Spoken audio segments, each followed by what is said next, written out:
Under Night is an interesting series of games. It is the successor to the Multi Blood series, as it is very much made by French Bread, and French Bread would want to make more Multi Blood games if it wasn't for Tight Moon. But as it is, they made a substitute instead. Because of that, they decided to make Under Night, a game that is much more ground-based than Multi Blood. It's also happened to be much more chaotic than Multi Blood in some ways. This game can be really complex, while on the surface it seems very basic. Even the grid system is harder and more complex than some fighting games. With all that being said, I want to talk about one of my favorite characters from this game, who just happened to not be playable. But Tsukuyomi is my favorite character in Under Night. However, Byakuya just so happened to have my favorite playstyle in the game. Today we are going to talk about these characters' past, dynamic, their loved ones, and much, much more. Like examples being their themes. But let's begin with Byakuya.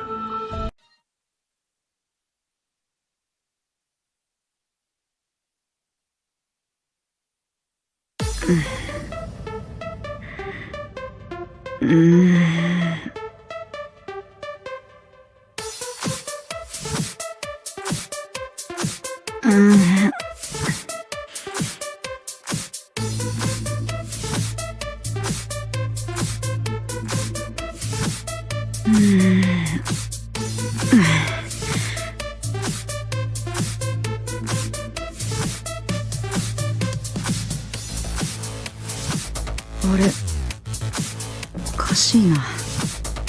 いつの間に寝てたんだろう。はあ、そうだ。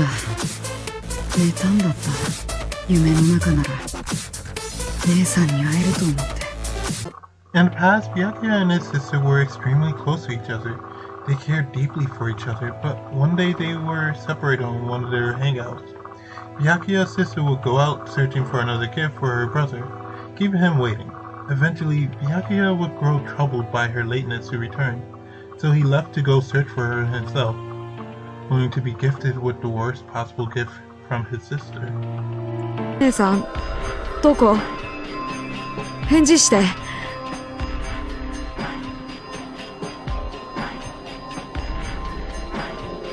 姉さん。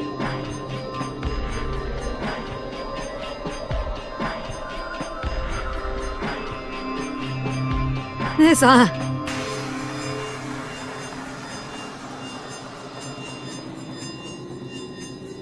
ねえ。さ。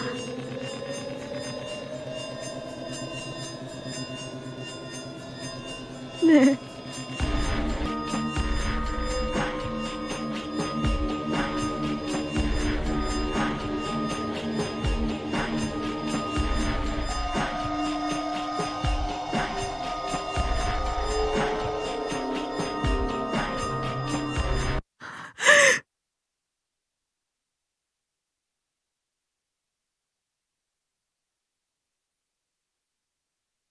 女の人だろう。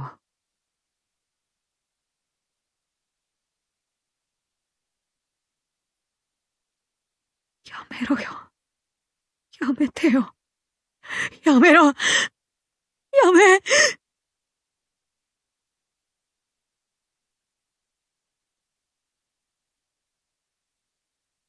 なんだよ。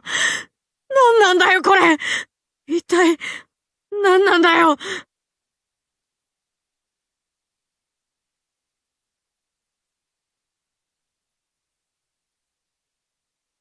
嘘だ。嘘だ。これは嘘だ。嘘に決まってる。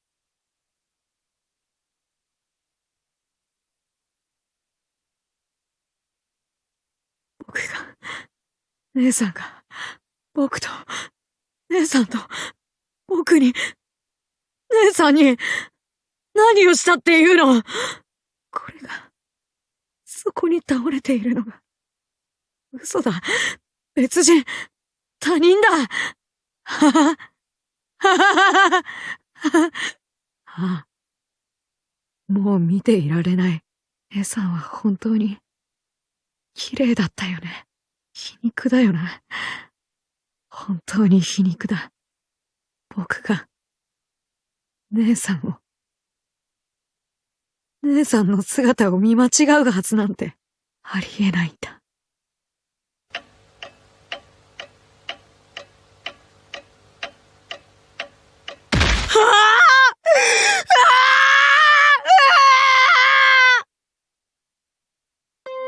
I'd also like to give credit to Masumi Tamara. She does an excellent job voicing Byakuya, showing his more insane sides as well as showing his more sadder sides, especially his more sadder sides during these chronicle moves.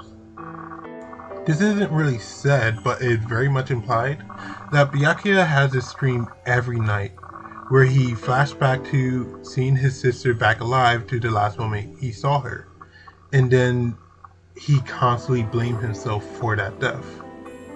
And this is something that a lot of people can relate to. Sometimes you just have regrets that you couldn't do everything you could do with your last relative. And honestly, it's very, very relatable how he reacts and just can't get out of this rut. He goes to sleep, dream about this, have happy dreams about this part of it, and then as soon as it goes back to the scene where he loses her, he grows more and more desperate, hoping that the dream can't change. Instead, he's greeted with the same familiar nightmare every night.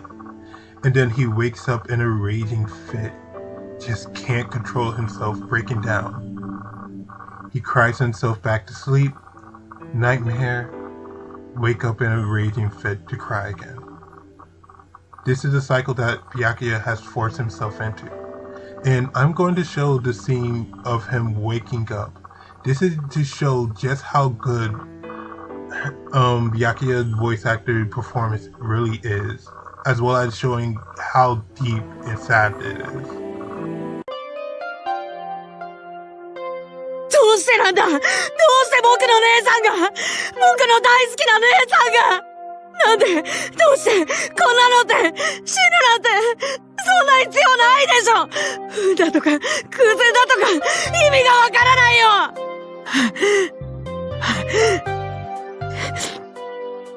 そうだよ。僕が悪いんだ。僕があの時、ついていかなかったばっかりに、こんなことに、僕のせいだ。僕のせいなんだ。一緒に行けばよかった。止めればよかった。明日でいい。行かなくていいって。どうして僕がこうなんだ。僕はこれからどうしたらいいんだ。ねえ、もう、どうしていいのかわかんないんだよ。姉さん、答えてよ。姿を見せてよ。お願いだよ、姉さん。姉さん。姉さん、姉さん、お願いだよ。何でもするから。ちゃんと学校に行く。宿題もするし。真面目にするから。本当に。本当だって。姉さん、姉さん、お願いだって。返事してよ。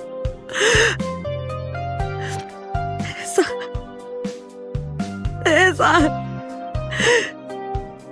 姉さん。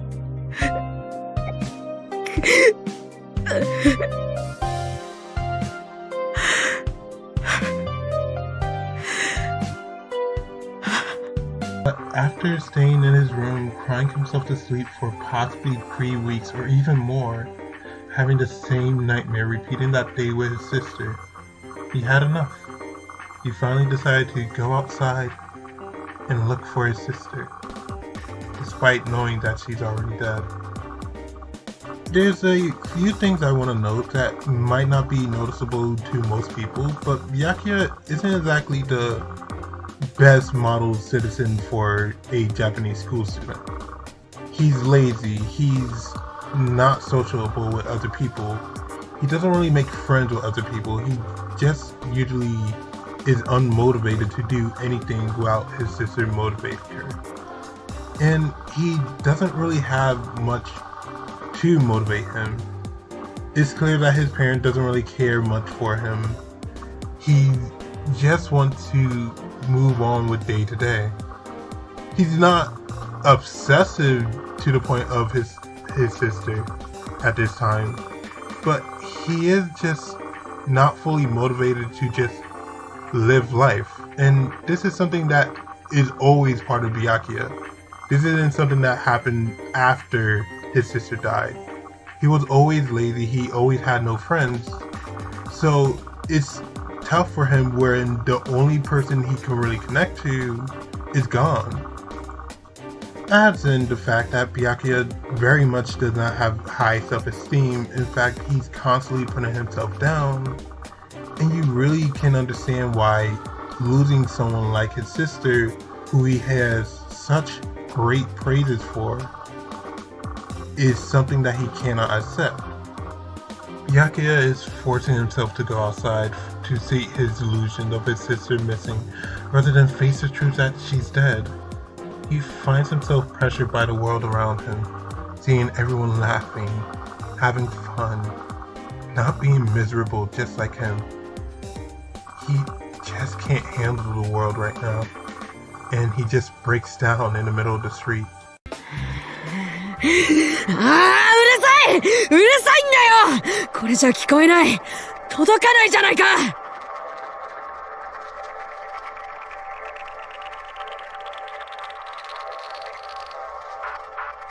なんで邪魔をするどうして邪魔をする邪魔をう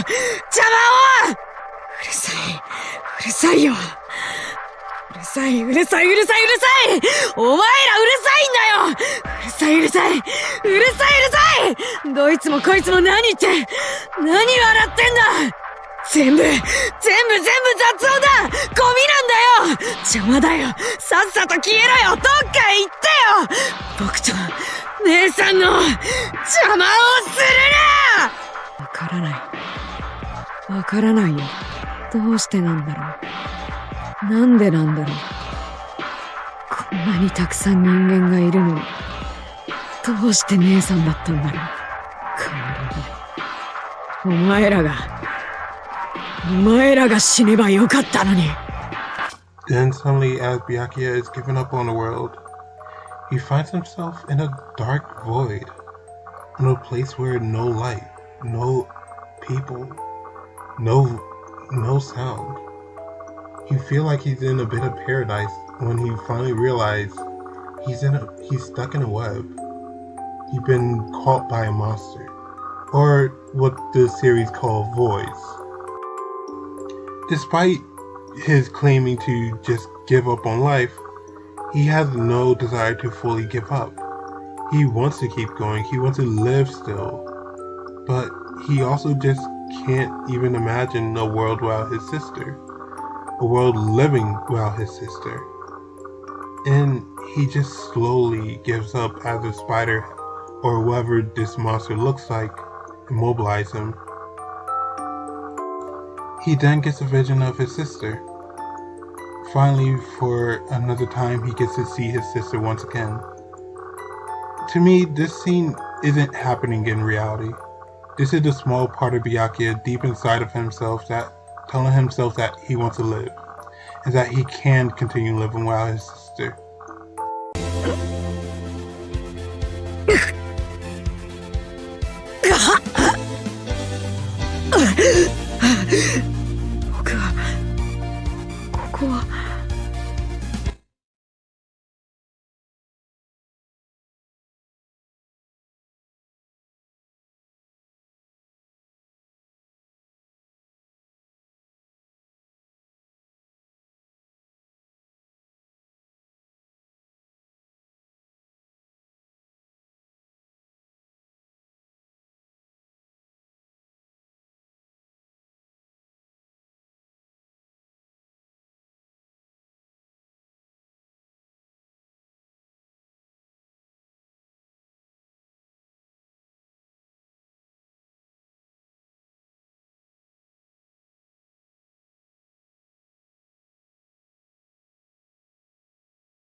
ああ、なんだか死に損ねたね。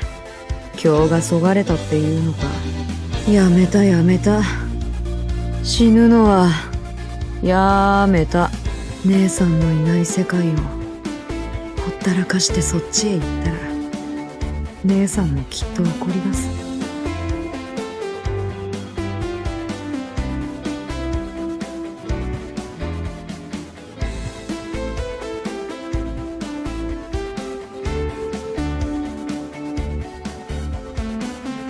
そうだね。こっちでもう少し姉さんの足跡を探すよ。何かが見つかるかもしれない。しかし背中がムズムズするな。なんだろう、芝生で寝てたからかな。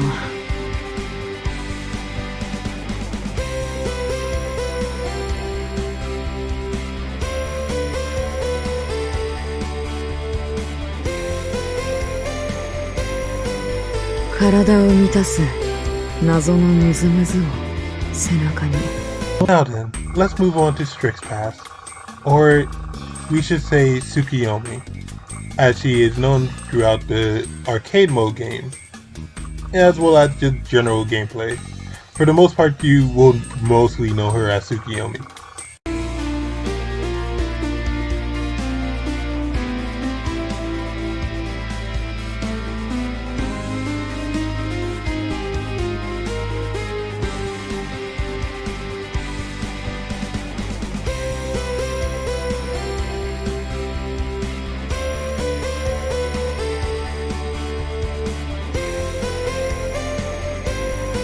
姉さんはきっと夜にいるってこと。僕がここから、この夜から救い出してみせるよ。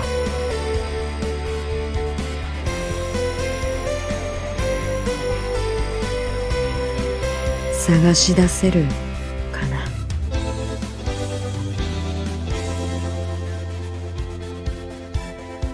それじゃ姉さん、しばらくさよならだ。やはり誰もいないのね。あれだけのことの後、すでに懐かしささえあるというの。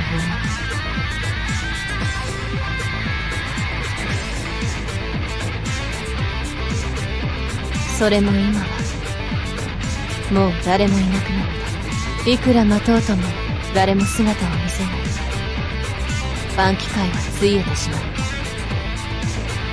両者が見た儚き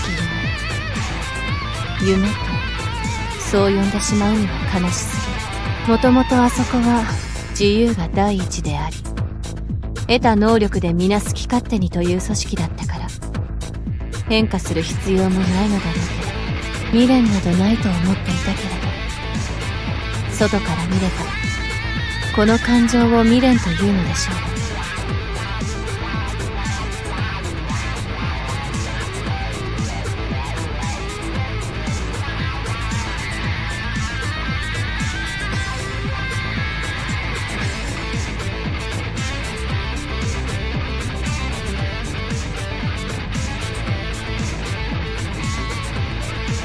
ゾハル、あなたはどこへ行ってしまったの？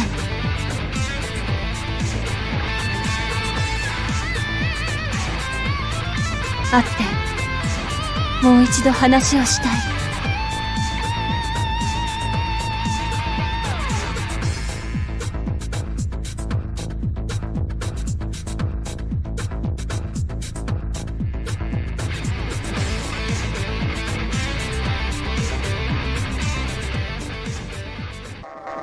Before becoming Byakuya's sister, Tsukuyomi was Strix, a member of the Bankikai, and the right hand of the boss, Ogre.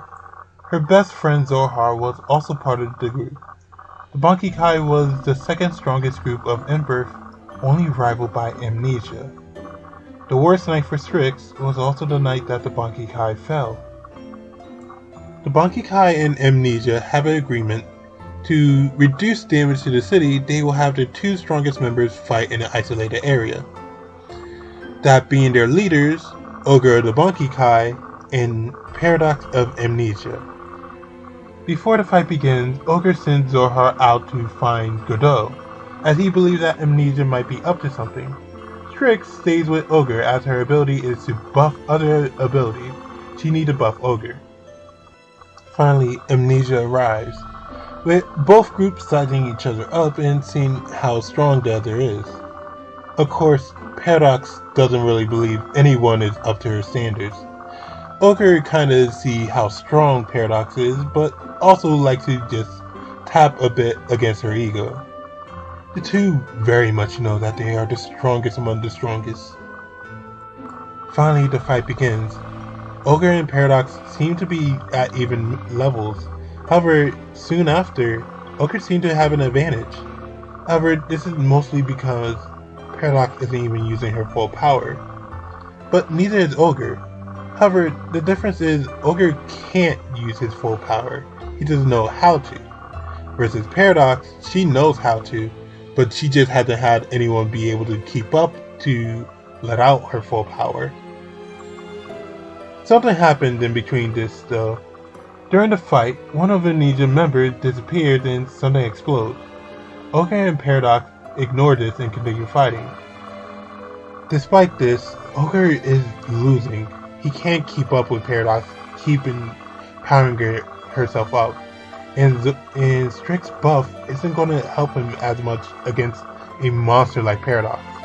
Eventually, Ogre has no choice but to give up. Losing, Paradox sees the two for thinking they had a chance, but also offers Strix a chance to come to Amnesia. Strix refused because she knows Zorha won't switch teams, so Paradox has no choice.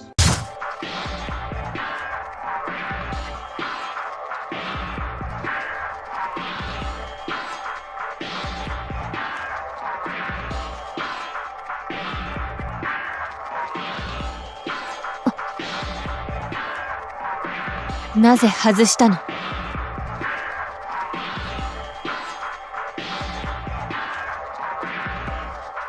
なんて。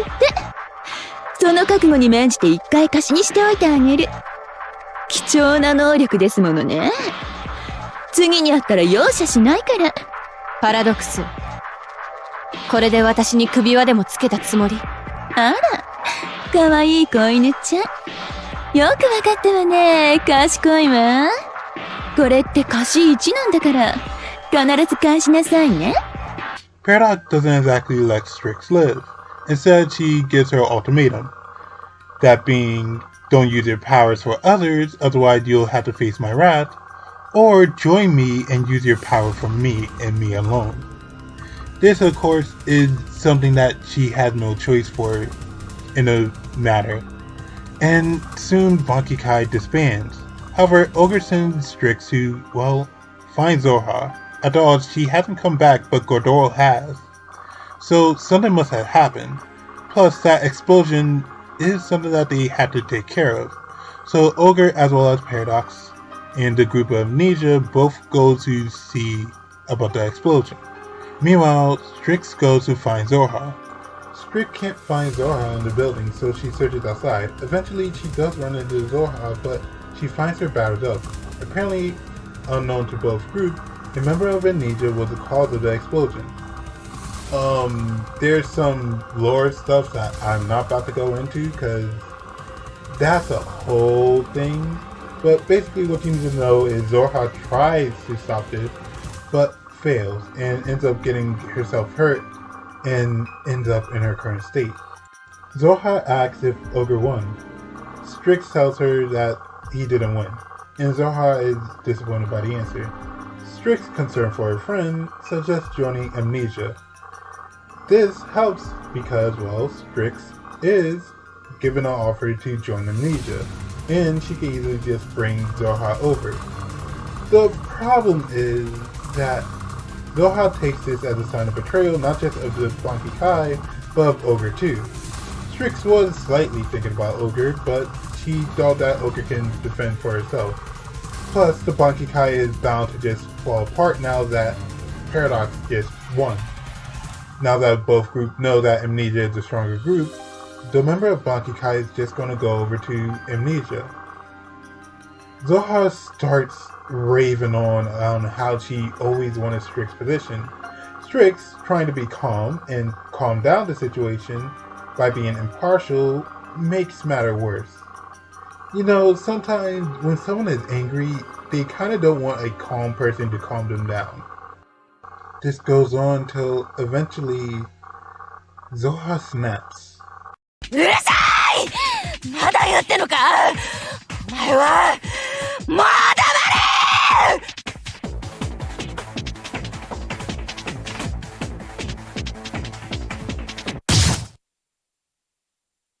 ゾハ！やってやった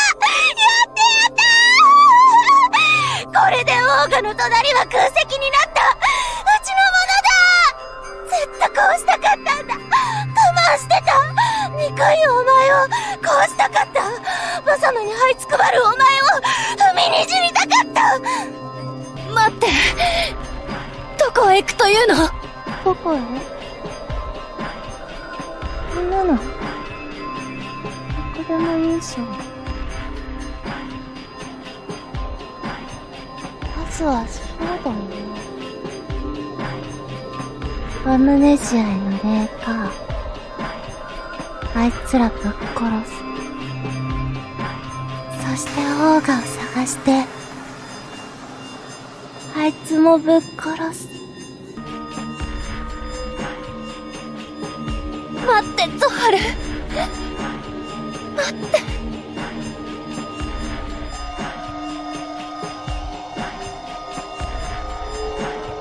あの子を探して、会って謝らないといけない。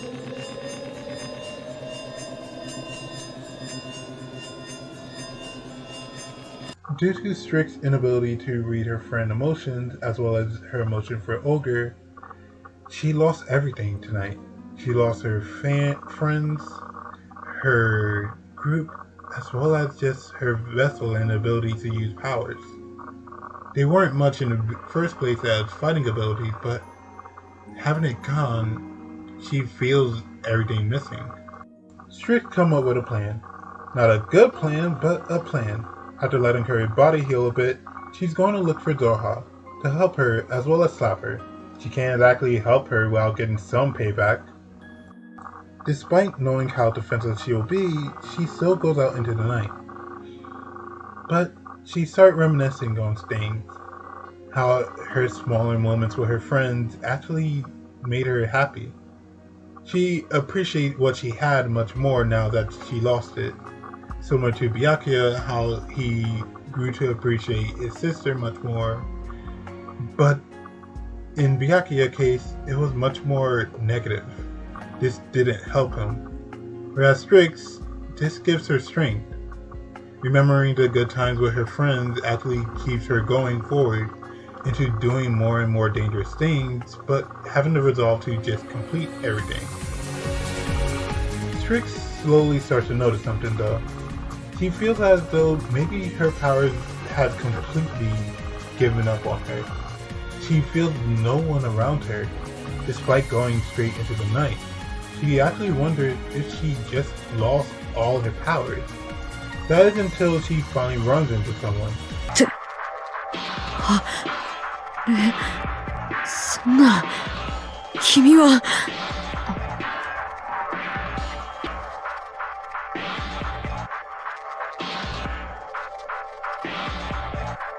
こんばんは。こんな夜に珍しいものね。あなたはここで何をしているのかしら。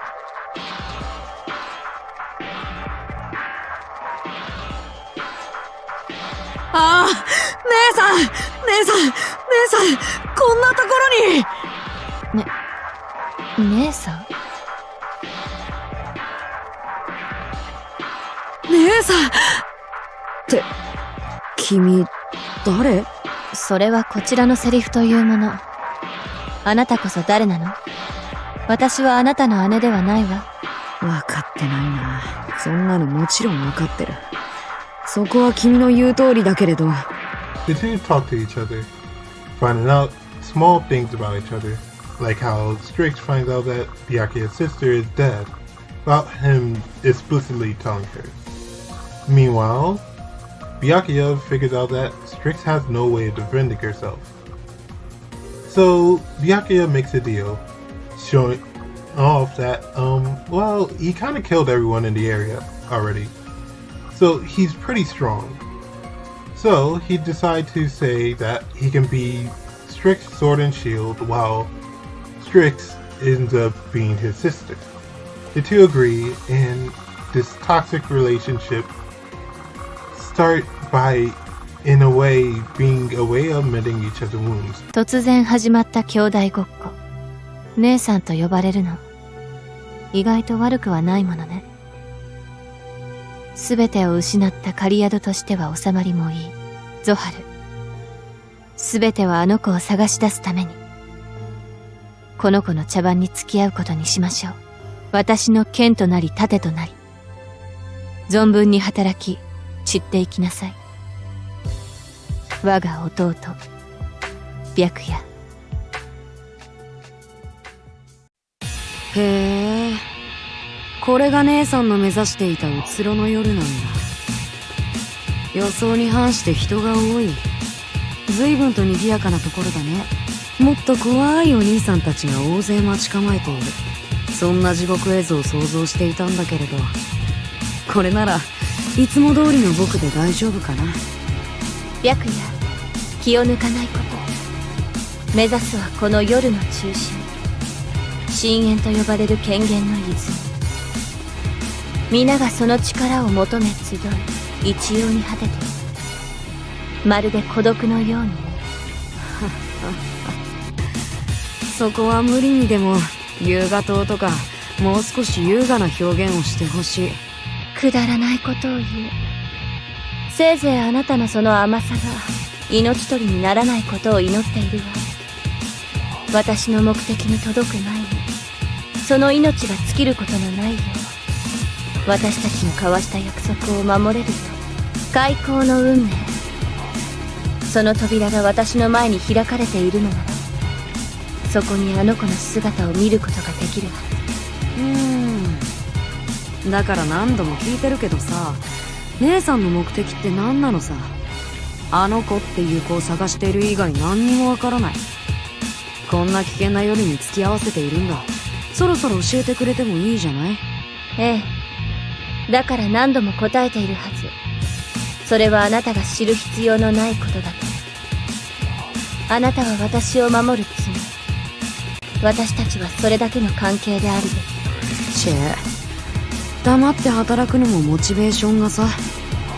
労働意欲って重要じゃない？こういうのに。あら、奴隷にそんなもの必要ないでしょ。私のそばにいるのが壮絶なブラックだということ、最初から分かっていたんじゃなくて？はいはい、分かっていました。そうでしたとも。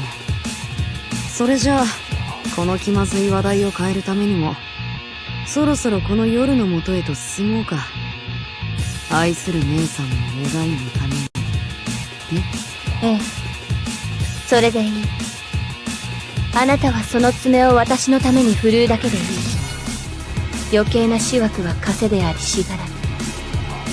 刃先を鈍らせる重荷にしかなり得ない。白夜、頼むわ。私にはもうあなたしかいないのだから。ああ、姉さん、任せておきなよ。君の前に立ちはだかる者、邪魔をする者の全てをこの腕が捉え食らうから。我が権限はあなたよりも贈り物。全ては君のためにあるものなのだから。Byakuya and his sister relationship is a bit weird, especially when you look at it at first, at the surface level. It comes off as an overly close relationship that a brother and sister shouldn't have. He has a couple of pinup posters of her in his room, for crying out loud. But it's when you look more into it, you start to see the relationship for what it actually is. Byakuya hold no sexual interest in his sister, instead hold his sister to such high impossible standards that calling her by her real name would be humanizing her. We only see Byakuya's sister in his dream, and in the Chronicle mode, in Gallery, her name is only called Sister. while giving her real name to Strick's reformed self. It's due to these impossible standards Byakuya would constantly belittle or put himself down, especially in comparison to his sister. While the delusion of his sister is what keeps him going, it's also what forces him into an insane character to not go back into a depressive fit. This is his way of coping, and it's not healthy. Even he knows that it's not healthy. It's the farthest thing from healthiness. But it's better than not going back into his room. That's why he has pinup posters up in his room, to convince himself that he loves his sister so crazy much that he's a crazy man. That any time that he might just fall out or just give up on life, his love for his sister can just snap him back. It's really toxic in a way. That's why a big major part of his story is moving forward on his own, not constantly reliant on his sister. Strix and Zorha have a very similar relationship to Byakuya and his sister in that they both misunderstand each other. Strix on the surface has a normal best friend relationship with Zorha, but in reality, Strix is much different than she actually thinks she is. Strix loves Zorha to where she joins in a gang war just cause Zorha did. Strix even mentioned that she wouldn't join Amnesia only because Zorha wouldn't join as well. Strix, while she thinks she follows logic, never accounts for emotions, which is why she can't account for Ogre not using his strongest attack against Hilda. Hilda sparing her and Zorha betrayal. Zorha and Strix are never on the same page. Strix never accounts for Zorha's feeling of jealousy towards her, as well as Zorha's feelings for, well, Ogre. Though, despite all this, Strix is persistent on saving Zorha no matter the danger or harm she does to others. 姉さん、次の獲物が待ち構えているみたいだけれど、コマンド。捨てる命。私にはどこに誰がいるのかさっぱりだけれど、あなたが気をつけなさい、白夜。はいはい。それを捨てさせるだなんて、とんでもないね、相変わらず。面白い者どもだ。子供の姿が見えたのでな。黙って去ろうかと思ったものだが、この気配、いつぞやの晩期会に属していた者。セフィー、なんと言ったか。あの時うがたれた器はもう平気なのかと聞くまでもない様子か。あら、だいたい正解。覚えていてくれて嬉しいわ。見かけによらず繊細なのね。縁起道。あなたほどの者がアムネジアに属していたというだけで驚いたものだけれど、あの夜は様々な事件が起きた。忘れるはずもない。何か複雑な過去なのかな、姉さん。使う猿靴は白夜、あなたは黙っていなさい。はーい、わかりましたよ。してその器でこの夜へと再び参じた目的は何だ。倒された帰国の王、その復讐か。それだともっともらしいのだけれど、残念ね。単にここを訪れそうな人物を探しているだけ。だからあなたたちの邪魔をする気はない。これで見逃していただけるかしら。そうもいくまい。行かないわよね。行かないね。面白そうな小娘。いや、面白いのは小僧の方か。手合わせには足らぬ実力と見ていたが、さして強くないであろうその権限、極限まで研ぎ澄ましている様子。今宵いささか退屈であったのでな。子供相手に大人げなかろうが、少々遊んでいくといい。異論はあろうか。いいえ、全くない。この機会に社会勉強をさせてもらうわ。僕は反対なんだけどね。この人、権限の力が美味しくなさそうなんだもんな。あなたの感想は聞いてない。さっさと終わらせてきなさい。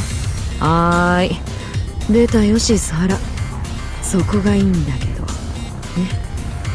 The dynamic of these two are two people faking who they are to live and find someone they are looking for. For Strix, she is faking a dead woman and leaving her old self behind to get to Zoha. Strix acts much more colder and less empathetic and more bossy. Byakuya acts more crazed and less empathetic and submissive to Strix. Yet, sometimes their character break, like when Strix encountering Kiru. She shows happiness and empathy towards him in the past.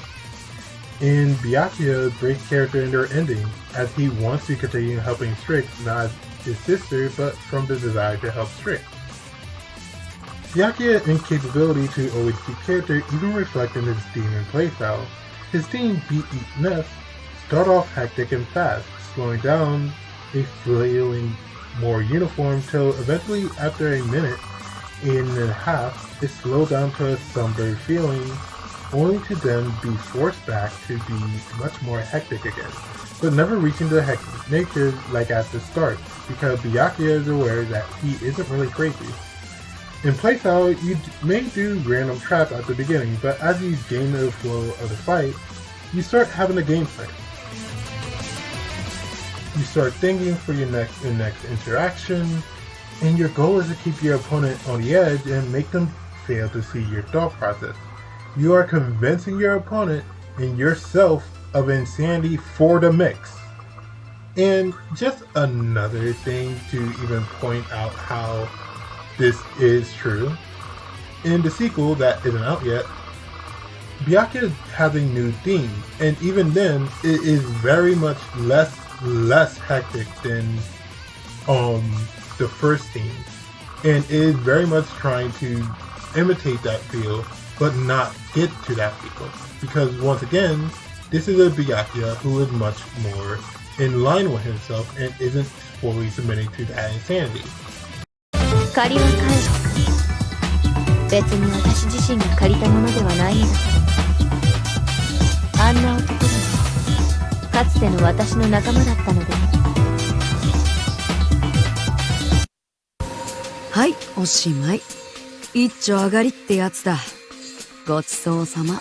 どうだい？痛いかい？身に染みているかい？わかったろ？世の中の広さが。こういうアウトローは結構多いってことが。懲りたのならもう二度と稚拙な悪巧みなど考えないことだね。いや、もうしたくてもできないか。その穴だらけの体じゃ安らかには眠れないだろうけど、この腹の中、暖かさは保証するよ。ほっと、お腹でまばゆく光るのはやめてくれよ。ホタルみたいになっちゃうから。終わりね。アムネジアのパラドクスもあなたにかかればこの程度のもの。さすがはプレデター。その名は伊達じゃない。あれだけこき使っておいて。さ、夜も遅い。これからどうしよう。まだここにいるかい？もうしばらくだけここで待ちましょう。まだ最後の招待客が現れるかもしれないから。いつものか。もちろん構わない。後悔のないよう待つことだね。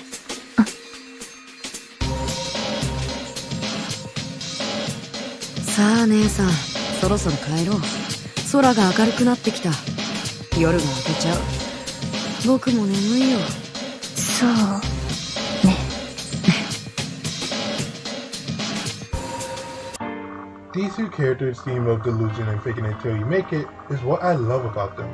Sometimes, like Byakuya, these delusions help you survive in an otherwise dangerous situation. Sometimes, like Strix, adopting a new persona helps you feel better about yourself.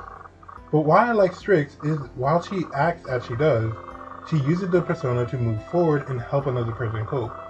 She is using Byakuya but also trying to act different from herself, so eventually Byakuya disconnects Strix from Tsukuyomi, even ready for whatever punishment comes when he does. It shows that deep down, we as people always want the best for others. Strix is unconsciously doing this. Even if the methods are dubious, and they especially are, Strix really wants to be happy with Zoha and Ogre again, wants Byakuya to be better, and even wants her old enemies to be well. Though, when she sees Zoha, she's going to slap her for destroying her vessel. Kindness can only get you so far at you know. Thank you guys so much for watching. I hope you have a wonderful day, and take care.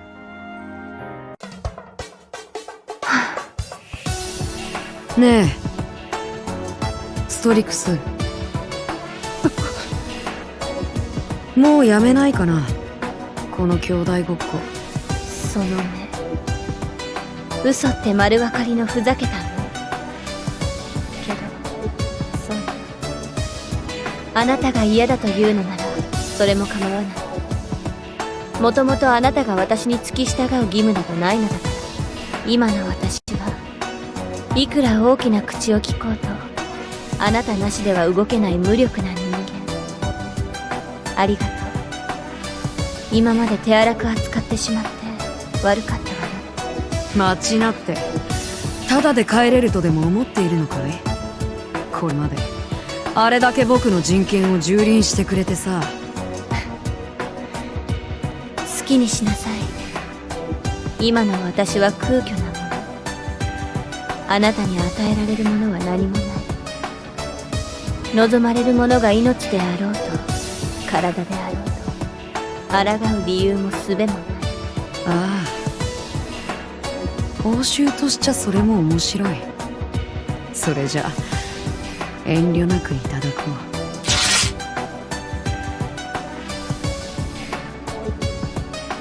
やっぱりね、君の胸のその傷、目で見えずとも分かっていた。それを感じるたびに僕の胸も引き裂かれそうになった。その傷を、その穴を開けた主を探し出して殺したかった。探したい、食らいたい、殺したい、殺したい、食らいたい、殺したい。ダメよ。この傷は私の親友だった人から受けたもの。私の不注意で彼女の心に深い、とても深い傷を負わせてしまった。これはその代償。痛みと醜悪さ、記憶と思いを風化させぬための楽園。今はどこで何をしているのかわからない。権限を求め夜の下をさまようという噂しか聞かない。だから探して見つけ出す。謝りたい。そして叶う願いなら昔に戻りたい。それが姉さんの、君の本当の望み、目的というわけか。ええ、その通り。小さな願いよ。さあ、兄弟ごっこはおしまい。最後にこうしてあなたに理由を話せてよかった。はあ、やめたやめた。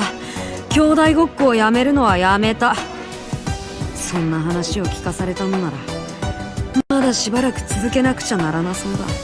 白夜、あなたその胸の傷、償いの大きな穴、消せないというのだ。僕がこの爪でもう一度貫いて上書きしてやる。君は姉さんの生まれ変わり。僕の前から消えようなんて絶対に許さない。絶対に。物好きな男。好きにするといい。私についてくるだけならあなたの自由にさせてあげる。鬱陶しいけどね。ありがたい言葉だ姉さん。できれば少しの待遇改善を望むけどね。その胸の傷跡塞ぎ癒すこの大仕事、この命が尽きるまでもうしばらくだけ付き合おう。